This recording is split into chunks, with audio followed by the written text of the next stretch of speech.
Non mais sérieux. On rentre pas, madame, on vous a dit. Laissez entrer les étudiants. Rentrez les étudiants, vous êtes prof? Ouais. Non mais c'est un public en fait. Ah, c'est un lieu public, on a le droit de rentrer. Bien sûr. C'est pas un lieu public, c'est un établissement d'enseignement. Et c'est comme ça qu'il y a la répression. C'est public, c'est financé avec l'entrepreneur, madame. Rentrez. Si on veut, on le fait Un peu plus fort au moins. C'est bon, il rentre pas. Alors, cet établissement appartient aux étudiants. écoutez, s'il vous plaît, rentrez pas. C'est correct parce que nous, il faut rester correct. Eh, oh, ne rentrez pas. Si c'est pour poser des problèmes avec eux, ça sert à rien. Ils vont foutre la merde pour rien. Ne rentrez pas, sérieusement. Ah, c'est bon, t'inquiète. On va étudier tranquillement et on va les laisser faire. Et on leur montre qu'on est bien plus fort qu'eux. On s'énerve, qu'est-ce qu'on fait? Ah les gars. Juste, laissez tomber.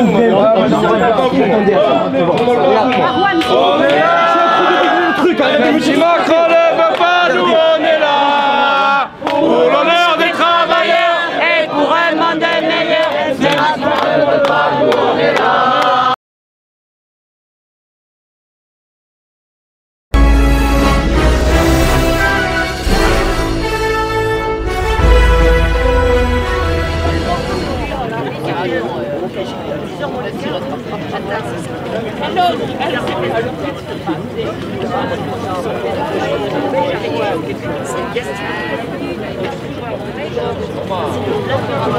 Alors vous avez un mouvement aujourd'hui des universitaires.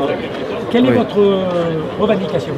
Alors nos revendications elles sont simples. À l'heure actuelle, on nous présente une mesure, un programme qui s'appelle Bienvenue en France. Bienvenue en France, c'est une augmentation des frais d'inscription pour les étudiants étrangers hors Union européenne. Et donc tout simplement on va être amené à avoir des étudiants étrangers qui, au lieu de payer 170 € comme nous le faisons en licence, vont payer 2770 €. Et au-delà de ça, pour les masters, au lieu de payer 240 €, vont payer 3770 €. Donc c'est une totale aberration. Et nous nous portons, nous à l'UNEF et les étudiants en général, solidaires pour la cause étudiante et pour la cause étudiante être des étrangers qui veulent venir en France étudier et qui se retrouvent dans des situations invivables. Donc voilà.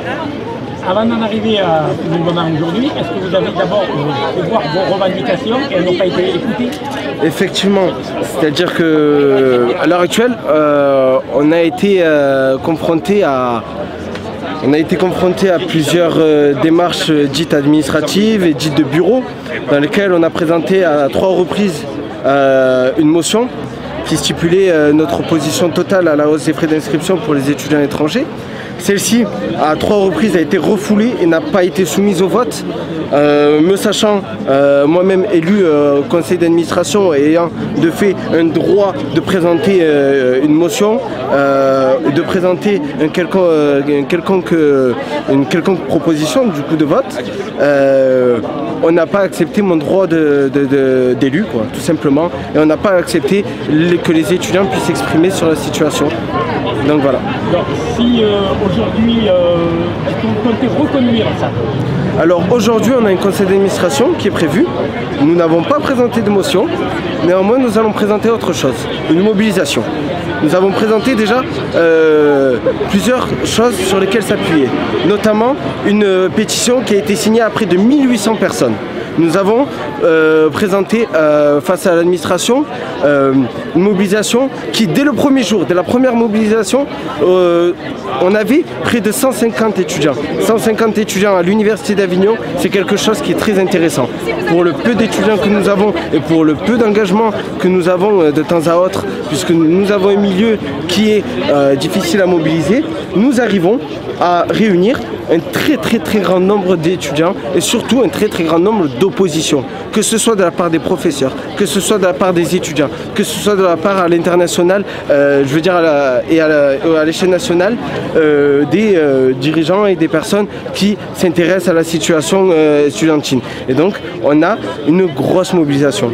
Alors certes, elle ne fait pas énormément de bruit, mais pour autant, pour les personnes qui sont concernées, elle est très marquante. Donc, si vous n'êtes pas écouté, vous êtes prêt à aller jusqu'au Beaucoup. Je dirais, il Il y a toujours des mesures pacifiques et je pense que la démarche doit toujours être pacifique. C'est une certitude. Néanmoins, on peut continuer. Alors, on a encore du champ. Alors on voit aujourd'hui qu'il y a beaucoup de gilets jaunes autour de vous. Oui. Est-ce que c'est vous qui avez demandé de l'aide pour venir vous renforcer ou c'est l'inverse? Ben alors écoutez, c'est un peu particulier ce qui s'est passé. C'est que l'on s'est retrouvé d'étudiants sensibilisés à la cause Gilets jaunes et aussi sensibilisés à la cause de la hausse des frais d'inscription pour les étudiants étrangers.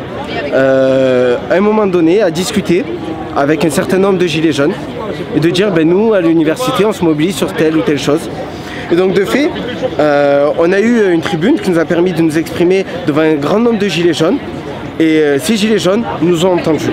Ces Gilets jaunes ont été solidaires avec nous. Et ces Gilets jaunes nous ont rejoints. Et donc en cela, on tient à les remercier parce que certes, nous ne sommes pas particulièrement concernés. Un grand nombre de Gilets jaunes ne seront pas directement concernés. Néanmoins, la solidarité, c'est ce qui fait fonctionner, c'est ce qui fait avancer. Et c'est, je pense, de par les mouvements solidaires que nous avons entre différentes opinions, entre différentes façons de voir les choses, mais entre une convergence certaine que l'on peut mettre en place, que nous arriverons à faire avancer les choses. Donc nous avons des jeunes qui sont chez les Gilets jaunes, qui rejoignent les mouvements des Gilets jaunes, qui rejoignent les différents rassemblements, manifestations et ronds-points des Gilets jaunes. Et nous avons maintenant des Gilets jaunes qui rejoignent les jeunes. Et donc en cela, je suis très content, je suis très heureux que l'on ait avancé sur cette situation et que on puisse converger. À l'heure actuelle, donc vous êtes bien sûr étudiant, oui. Donc vous allez rentrer dans très peu de temps dans la vie active, oui. Et vous pensez que vous pouvez être aussi à ce moment-là concerné par ce que les Gilets jaunes revendiquent. Tout à fait, mais après il faut savoir que beaucoup d'étudiants sont des travailleurs et que pour énormément d'entre nous, on travaille depuis près de 15 ans, depuis l'âge de 15 ans. Donc les petits boulots, nous on connaît, la précarité salariale, on connaît, le fait de se faire exploiter au quotidien, on l'a vécu pour un certain nombre d'entre nous. Donc on connaît les problématiques. Nous, ce que nous voulons, c'est les mettre en avant aussi, les mettre en avant du côté des étudiants, puisque beaucoup d'étudiants sont en grande difficulté. Et donc, de fait, les revendications que portent les Gilets jaunes, nous les portons nous aussi, par le biais du syndicat, par le biais de l'université, au moment où on se mobilise, dans les actions que nous menons au quotidien. Donc, en fait, on est sur la même ligne et sur la même continuité. Nous sommes généralement d'accord sur le fait que nous avons besoin de justice sociale, nous avons besoin de travail, nous avons besoin aussi de moins de précarité. La précarité chez les étudiants comme chez les travailleurs de façon générale n'est pas admissible. Nous ne pouvons accepter de se retrouver en tant que travailleurs et de ne pas pouvoir s'en sortir dans nos vies. C'est absurde. Alors imaginez pour des étudiants, donc en réalité nous sommes dans les mêmes revendications, nous les menons de façon certes différente, nous demandons certes des choses différentes, néanmoins nous nous accordons sur une chose, c'est qu'à l'heure actuelle, nous sommes toutes et tous en difficulté. Que ce soit gilets jaunes, que ce soit fonctionnaires, que ce soit retraités, peu importe les castes de la société, si ce n'est que les grandes richesses, toute la société en réalité est en difficulté. Donc voilà, on a une cassure entre les grandes richesses et le reste de la société, la majorité de la société qui donc est en grande précarité et a besoin de se soutenir entre elles.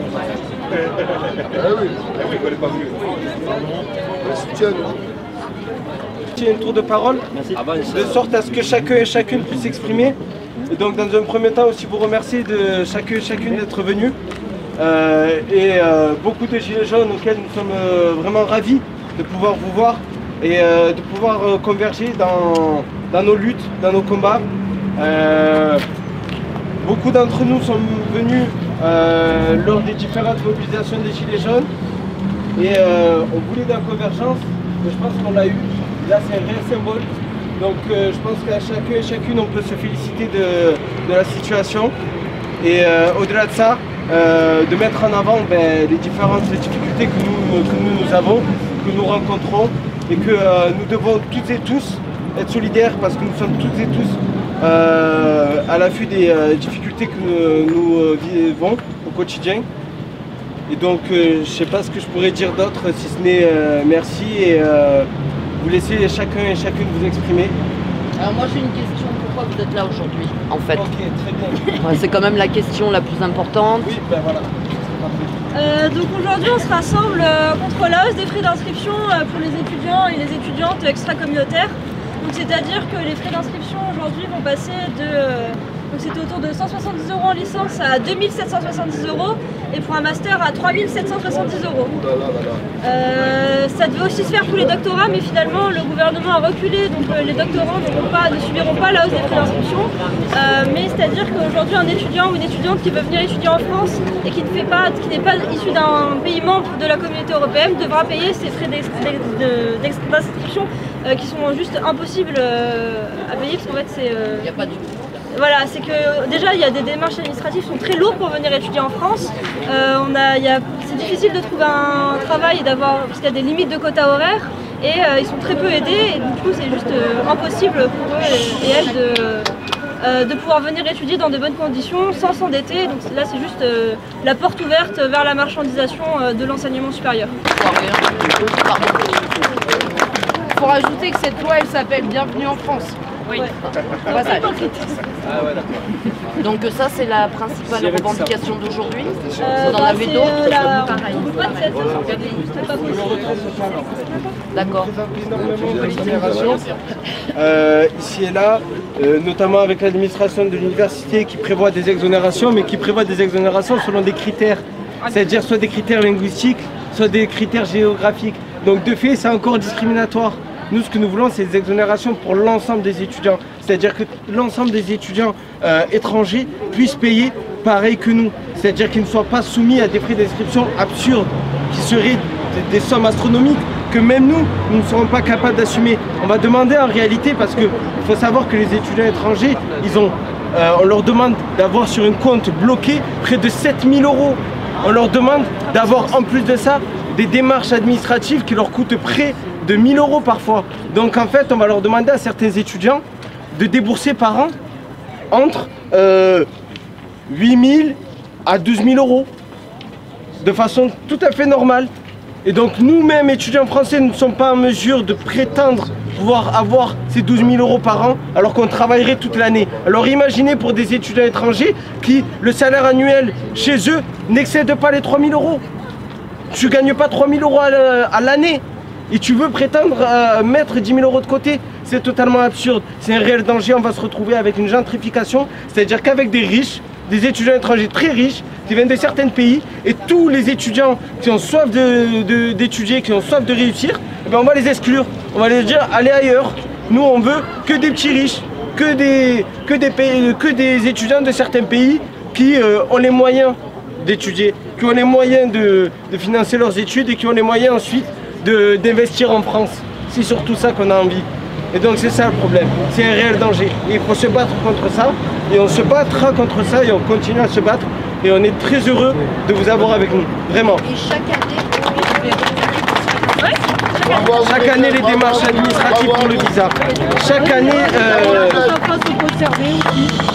Chaque année. Oui, il faut savoir que quand on est étudiant étranger, qu'on veut venir étudier en France, du coup, il faut passer par la plateforme Campus France et qui exige d'avoir donc 6 000 ou 7 000 € sur son compte, sur son compte pour pouvoir venir étudier. Donc aussi en fait on demande la suppression de Campus France parce que c'est juste des frais qu'on rajoute encore plus aux étudiants étrangers, aux étudiants étrangers. Je vais vous expliquer la communication. Elle a été faite depuis des mois et des mois. Ça fait près de 3 mois qu'on s'est mobilisé. Ça fait près de 3 mois qu'on a commencé. On était, dès le premier jour, dès le 1er décembre, on était 150. Et petit à petit, ça a baissé, ça a baissé, ça a baissé. Notamment dû à quoi? Dû à la démagogie que l'on a fait face. Par le biais des médias qui sont omniprésents, les membres du gouvernement et de la République en marche sont omniprésents dans les médias et de fait ont employé une démagogie plus que certaine sur la situation. On a fait taire le mouvement étudiant et on a fait taire aussi le mouvement étudiant par le biais de l'administration de l'université, avec notamment des mails envoyés qui prévoyaient une exonération potentielle en fonction des critères que nous établirons ultérieurement dans l'idée où la loi viendrait à passer et tout ça et tout ça. Donc en fait, on nous a menti à longueur de temps, on nous a floués, on nous a fait croire telle ou telle chose, que les exonérations allaient être mises en place pour tous les étudiants. C'est totalement faux. Qu'on avait, on avait un cadrage pour ces exonérations, c'est totalement faux. Et au-delà de ça, le fait de dire qu'il y a des exonérations de frais d'inscription, ben c'est pas officiel. Parce que c'est juste marqué sur un PV d'un conseil d'administration. Et cela est certes officiel, mais n'est pas accessible à l'ensemble des étudiants, n'est pas accessible à ceux qui vont candidater. À l'heure actuelle, ceux qui candidatent ne voient strictement rien pour leurs droits et ne voient strictement rien pour leur avenir. Et donc de fait, on ne sait même pas s'ils peuvent payer ou pas, ils ne savent même pas si l'université va exonérer ou pas, et rien n'est officiel. Nous, ce que nous voulons, c'est une réelle clarté de l'administration. Et donc, ils ont certes menti aux étudiants, mais il y aura toujours un socle d'étudiants qui sera convaincu que c'est des menteurs et que malgré le fait qu'ils mentent, on va quand même se mobiliser. Donc même si on est peu, on arrivera à relancer le mouvement et on arrivera à se battre coûte que coûte. Tant que nous n'aurons pas l'ensemble de nos revendications, on continuera. Donc vous êtes en train de dire qu'une partie des étudiants ont été manipulés pour quitter. Mais bien sûr. Lorsqu'on envoie des mails pour dire à des étudiants, dans un premier temps, ils ont envoyé des mails à des étudiants étrangers. Faut vous rendre compte. Ils ont envoyé des mails à des étudiants étrangers pour dire on va exonérer, vous inquiétez pas, vous mobilisez pas surtout. On va exonérer. Comment? Quoi? On ne sait pas. On va exonérer, il n'y a pas de souci. Calmez-vous les gens, ne vous excitez pas. Et ensuite, quand l'ensemble du milieu universitaire a commencé à se mobiliser et à se dire bon, il y a un problème quelque part, là ils l'ont envoyé à tout le monde et ils ont dit vous inquiétez pas, hein, tout va se tasser. Et à côté de ça, ben, on se retrouve nous à devenir dociles, à se taire et à tout accepter. Et pour le peu de personnes qui connaissent bien les dossiers et qui s'intéressent réellement à la situation, ils se rendent compte, eh ben, en fait, c'est qu'une fumisterie. On a le même problème chez les gilets jaunes. Voilà. Vous comprenez bien, c'est la même situation. Les étudiants et les gilets jaunes à l'heure actuelle sont autant manipulés. Tout à fait. Voilà. Tout à fait, selon moi. Après, je m'engage, mon avis n'engage que moi. Ça, c'est le peuple entier qui est manipulé. Voilà, bien sûr. Tout le monde, il va falloir ouvrir les yeux, c'est tout. Là, pour le moment, on n'y est pas encore, mais... Vous avez vu aussi, le taux zéro va être... Et on va gagner. Oui. Donc quand vous allez emprunter les jeunes, le taux zéro terminé. Oui. Ça va passer là, cet été. Hein. Oui, non, c'est vrai, effectivement. Encore un problème. Marwan, est-ce que tu peux aussi expliquer le problème de démocratie qu'il y a dans cette université et l'inutilité des membres élus au conseil d'administration? Super, merci. J'ai un conseil d'administration, en l'occurrence je suis élu à ce conseil d'administration à 14h30. Je vais y aller, encore une fois. Je vais me présenter pour faire présence, je pense. Je vous explique pourquoi. Parce qu'à l'heure actuelle, on se retrouve avec une direction de l'université qui n'accepte aucune motion de la part des étudiants. Que ce soit de la force dite UNEF ou que ce soit d'une autre force étudiante, en aucun moment ils ont accepté une quelconque mesure, une quelconque motion, un quelconque amendement ou quoi que ce soit. À aucun moment. Et donc en fait, nous on a présenté une motion contre la hausse des frais d'inscription la première fois, à la suite d'un rassemblement où nous étions près d'une centaine d'étudiants et de professeurs et d'employés de personnes lambda qui sont venus parce qu'ils étaient sensibilisés et qui ont coécrit cette motion. Elle a été écrite par près de 100 personnes du coup, donc ça a un certain poids, un certain engagement à tenir. Donc nous l'avons présenté le 18 décembre. 18 décembre, nous avons débattu sur la situation. Nous avons parlé d'exonération, de ceci, de cela, le même blabla. Ça a abouti à quoi? On ne la présente même pas au vote. Un peu révolté, un peu déçu. On a continué, on a dit écoutez, on ne peut pas admettre que vous fassiez ce genre de choses. Vous devez le soumettre au vote.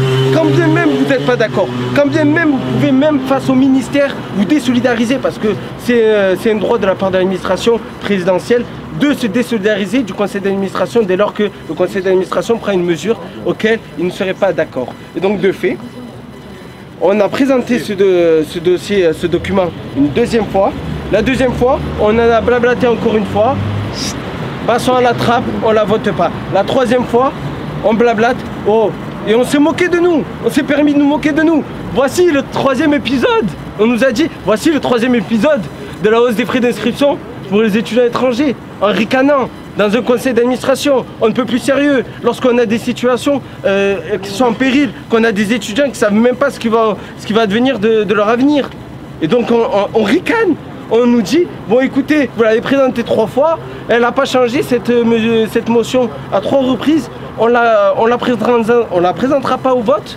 Donc à quoi ça sert? Ça sert à rien. Très bien, ça sert à rien. Du coup, on a présenté ce communiqué de presse et on vous l'a partagé. Et donc, de fait, à aucun moment, les étudiants n'ont de poids dans cette administration. Alors qu'ils sont élus, qu'ils ont un droit, tout comme les autres élus du conseil d'administration, de présenter une motion et que celle-ci soit soumise au vote. Donc, en fait, on est totalement nié, on est oublié, on ne se considère pas comme des vrais élus. On nous considère juste comme des pantins qui sont présents, qui venons et partons, et donc qui ne servent pas à grand-chose. Du coup, voilà. Est-ce qu'on peut envisager une action juridique, du coup? Parce qu'il y a un droit qui n'est pas respecté, il me semble. Alors, cela n'est pas respecté, néanmoins, ils peuvent jouer sur les flous juridiques aussi. C'est-à-dire que les statuts de l'université et du conseil d'administration nous permettent à élus, en tant qu'élus, de présenter une motion que celle-ci soit soumise au vote. Néanmoins, on peut admettre que dès lors qu'il y a un débat et que le débat n'est pas suivi, mène pas à une délibération, de fait, on peut ne pas présenter au vote telle ou telle chose, dès lors qu'il y a un débat qui est mis en place. Et c'est pour ça qu'à chaque fois, il y a un débat. Qui sont encore dans l'expectative, qui attendent de voir, parce qu'ils sont certes, ils nous soutiennent, mais ont aussi leur engagement à tenir, et ont aussi, par rapport à la mesure, des idées qui ne seraient pas tout à fait divergentes, mais néanmoins qui attendent aussi qu'il y ait une loi, qui attendent aussi des gages et des retours. Et donc de fait, voilà, qu'on a un certain nombre d'étudiants, de professeurs, de maîtres de conférences, parce que professeur, maître de conférence, c'est autre chose en termes de statut, et l'importance aussi vis-à-vis de la parole, puisque maître de conférence a le droit de dire ce qu'il veut. Quand bien même l'université ne lui permettrait pas, lui, il a le droit de dire ce qu'il veut. Il est totalement libre de penser ce qu'il veut. Donc voilà. Donc en tout cas, sur les maîtres de conférence, d'ailleurs, on en a... il y en a certains qui étaient présents, d'autres sont partis.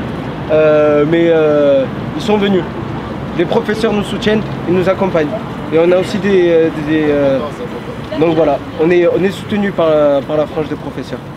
Et est-ce que vous avez peur que ces professeurs subissent les pressions? Mais écoutez, effectivement oui. Ouais. C'est légitime de dire que des professeurs peuvent être amenés à avoir des pressions et des intimidations, puisque nous-mêmes, nous les connaissons, nous les avons connus. Il n'y a pas plus tard qu'il y a un mois, où on se fait alpaguer dans un couloir pour nous dire nous on est des menteurs, nous on est contre, on est pour cette mesure, une scène surréaliste. Donc oui, si nous-mêmes les étudiants, nous subissons de la pression, qu'en est-il pour les professeurs? Les professeurs, ils sont payés quand même, payés par l'université. Certes, c'est l'État, très bien, mais ils sont quand même payés par l'université. Les congés, ceux qui vont se les faire sucrer aussi, mine de rien. Il faut penser à l'ensemble du corps universitaire. Ce n'est pas seulement les étudiants qui se mobilisent et qui vont subir les pressions. C'est aussi les employés, c'est aussi les professeurs, c'est aussi les intervenants extérieurs. C'est l'ensemble des personnes qui s'intéressent de près ou de loin à la situation. Donc nous le craignons, effectivement, nous le craignons. Après nous, voilà, qu'on va continuer dans tous les cas. La mobilisation se situe comment à l'université là? Et à combien de personnes qui ont envie de se mobiliser? Voilà. Qui soutiennent, je pense. Il y a beaucoup qui soutiennent. Voilà. C'est vrai, il y a énormément de personnes qui soutiennent notre démarche. Mais combien de personnes vont prendre le pas? Lorsqu'ils ont vu qu'ils ont pris le pas et qu'ils n'ont pas eu les résultats escomptés, qu'ils n'ont pas eu ce qu'ils attendaient, beaucoup se sont démoralisés. Beaucoup se sont dit, à quoi bon? À quoi bon? Effectivement, à quoi bon se mobiliser? Comme vous dites, pourquoi un samedi ils ne viennent pas rejoindre avec leur bande de rôle les gilets jaunes sur leur manifestation? Mais éventuellement, ça peut se faire aussi. Ça peut se faire, c'est une question qui peut être soumise à la réflexion et au débat. Je pense que nous sommes ouverts de part et d'autre, des différentes organisations, de différentes associations et surtout les étudiants en général.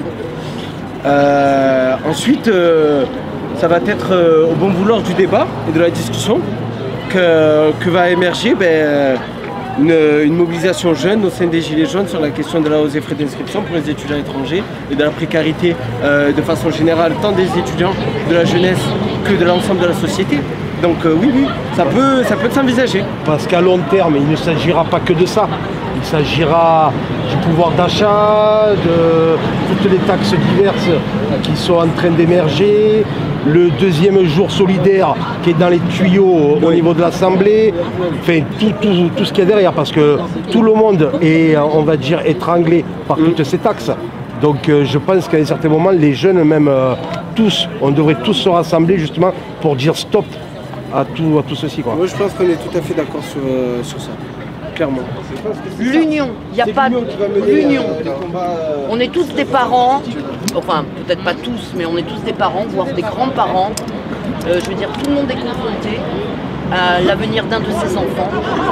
Et voilà. Et venez nous rejoindre avec vos revendications. Hein. On ne vous demande pas d'englober tout, on ne vous demande pas de nous prendre, pas du tout. Mais soyez présents.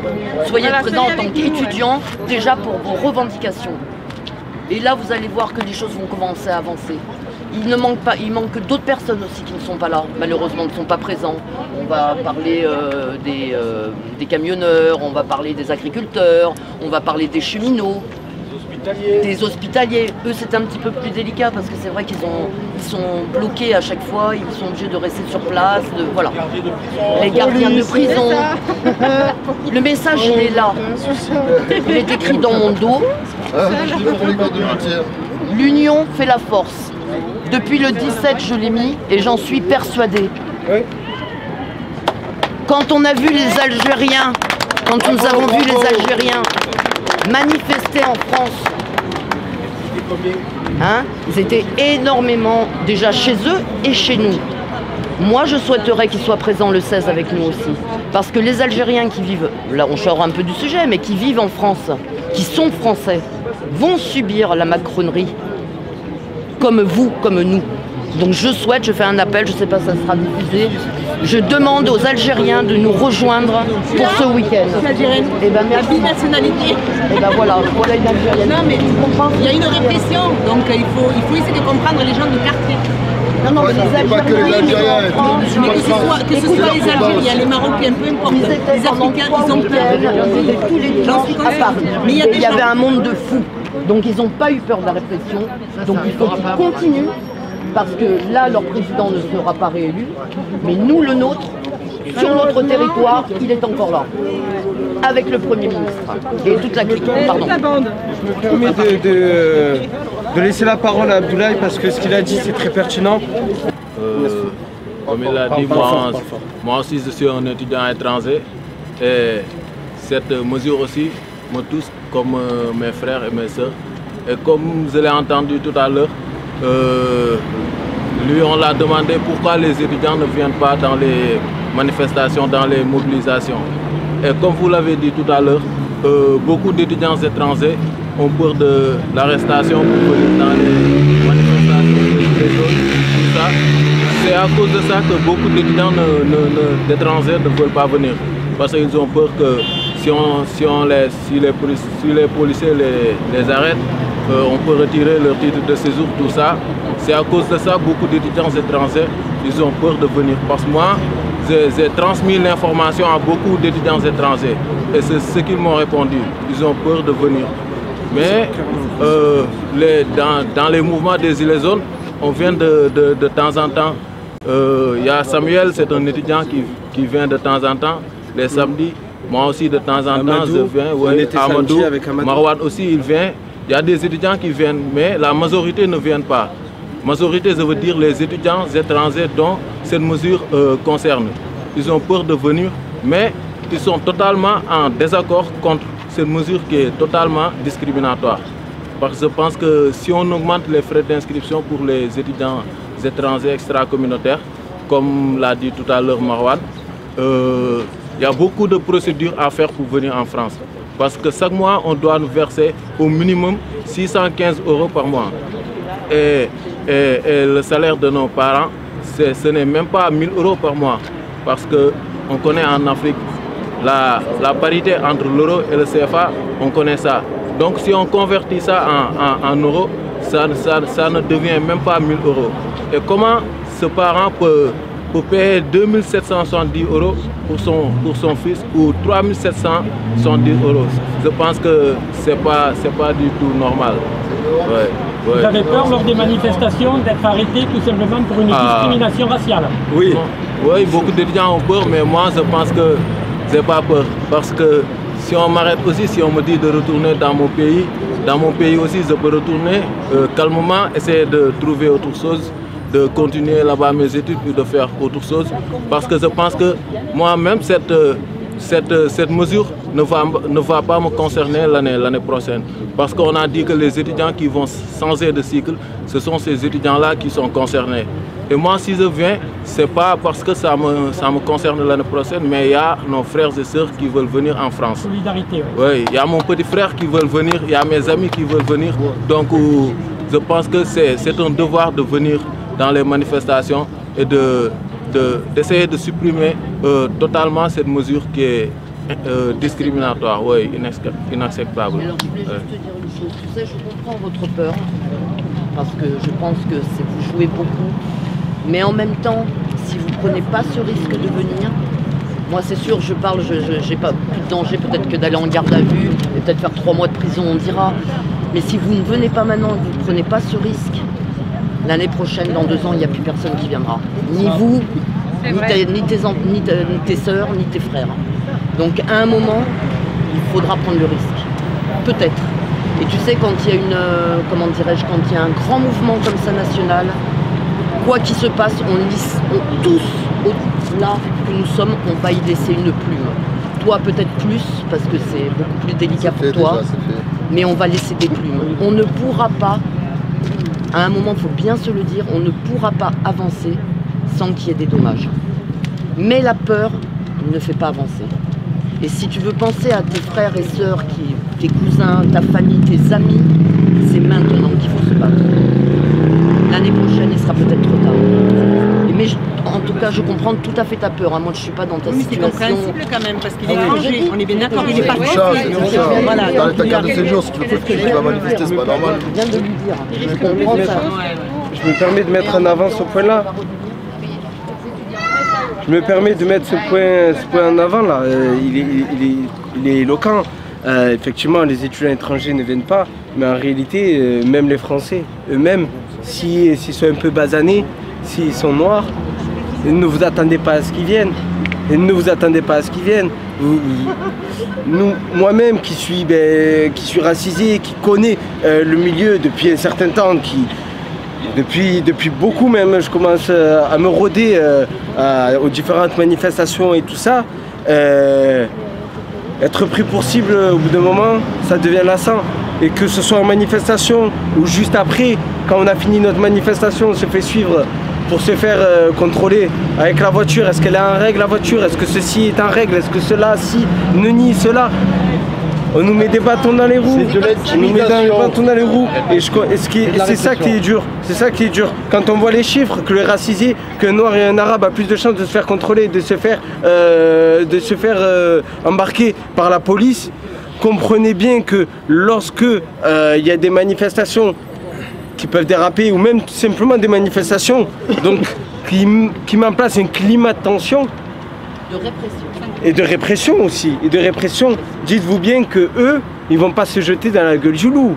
Ils savent très bien, ils la connaissent. La galère, ils la connaissent au quotidien avec la police et avec les répressions. C'est pas pour se pousser encore à aller dans le danger.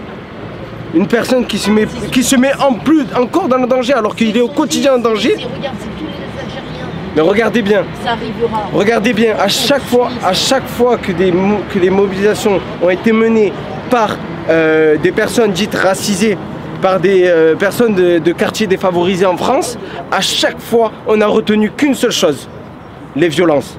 Et ils ont voulu accoler les gilets jaunes dans les tout premiers mouvements à la violence en disant que c'était des banlieusards. Les banlieusards, ils n'en avaient rien à cirer, ils ne sont même pas venus dans le mouvement des gilets jaunes. Ils se sont rendus compte de la bêtise. Maintenant on est antisémite. Et en plus, voilà. Voilà. J'ai 56 ans, j'en ai fait des manifs. C'est vieux comme le monde. Et c'est ça le truc. Les black box, les antisémites, on les a tous eus depuis 95. C'est toujours la même soupe qui nous servent. À un moment, on a quand même derrière nous une histoire, entre guillemets, de manifestants. Ce ne sont pas les premières manifestations qu'il y a en France. Donc il va falloir arrêter ça. On sait très bien comment ils procèdent.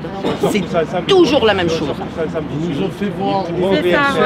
Tu vois, écoutez-moi, si on sort qu'un gilet jaune, et du coup maintenant on passe tous pour les antisémites. Pseudo-radicalisés. Le problème qu'il y a, c'est qu'il y a les étudiants d'un côté, il y a les infirmiers de l'autre, il y a les gilets jaunes. On se fait massacrer. Si on s'unit tous ensemble, qu'on ne fait qu'une troupe, ils ne pourront rien faire. Le problème, il va durer 3 jours, les gars. Mais il faut qu'on soit tous ensemble. Il ne faut pas avoir peur. Tout le peuple. Si on est tous, chacun mène sa lutte, on va se faire défoncer. C'est pas ce que je veux dire. Mais si on ne s'unit pas et qu'on ne fait pas masse, mais la vraie masse, comme ils font au Venezuela, comme ils ont fait en Algérie, hein, je veux dire, c'est la masse. Je ne parle pas des convictions, c'est la masse, le nombre de gens. Quand tu es 20 000, c'est pas la même chose que quand tu es 1 million, 2 millions dans les rues. À Avignon, on peut faire une manifestation. Oui, mais la différence, c'est que les Algériens sont C'est déjà arrivé. 7000 à Avignon, les gars. Les forces de l'ordre ne pourront rien nous faire. Ils ne pourront même pas circuler en ville. À un moment donné, il faut réfléchir. Ou on continue de se faire massacrer, ou on s'unit et on règle le problème. Parce qu'on ne va pas s'en sortir, les gars. Donc il y a une manifestation le 30 mars sur Avignon. National. Appel national. Donc ce qui serait bien, c'est que les étudiants viennent avec leur banderole, mettent un gilet jaune à la limite. Voilà, comme ils veulent.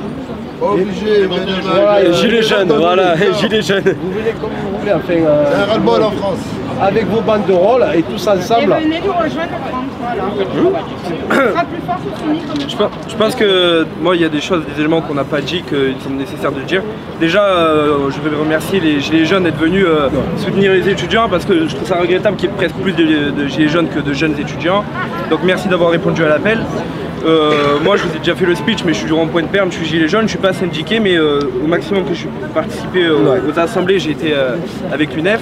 Donc pourquoi, il y a des gens qui m'ont posé la question, pourquoi est-ce que les gilets jaunes sont là aujourd'hui? Parce qu'en fait, si on regarde bien d'un point de vue global, on a les mêmes combats et on combat pour les mêmes convictions.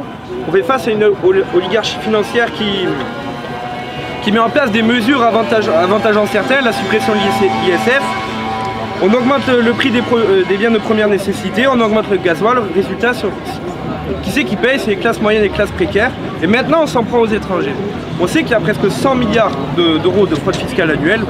Donc nous, il faut qu'on fasse front commun. Et c'est pour ça, pourquoi est-ce que vous êtes là aujourd'hui devant une fac, nous qui sommes tant habitués à des blocages d'autoroutes, à des opérations péage gratuits, à des grandes manifestations, à aller bloquer des entrepôts. Pourquoi est-ce qu'on est là aujourd'hui? C'est justement pour montrer qu'on soutient le mouvement étudiant, parce que c'est un ensemble de revendications sociales. On est là de manière à justement encore plus loin, parce qu'on nous traite d'antisémites, de racistes. Moi, combien de fois on m'a dit les gilets jaunes c'est des royalistes et des fachos. On m'a souvent dit facho mais pas fâché, donc je ne viendrai pas en manifestation. Résultat, aujourd'hui on est tous là à manifester contre la hausse des frais d'inscription pour les étudiants extra-communautaires. Vous voyez bien que... Même pas des Français. Donc c'est ça, en fait c'est assez stupide et c'est à la fois beau parce que nous on est là justement pour eux et pour faire front commun. Donc il faudrait qu'on pense à arrêter d'essayer de diviser et en fait de se réunir, et c'est ce qu'on a fait aujourd'hui et j'en suis vraiment très heureux et merci d'être venu avec les étudiants. Effectivement. Merci beaucoup. Ils ont eu une montée de tension sur la situation, ils ont extrapolé la situation, très bien, laissons-les, seuls les étudiants rentreront. Néanmoins, on leur montre quand même qu'ils ne sont pas très intelligents sur la situation. Ça c'est sûr, montre-leur quand même.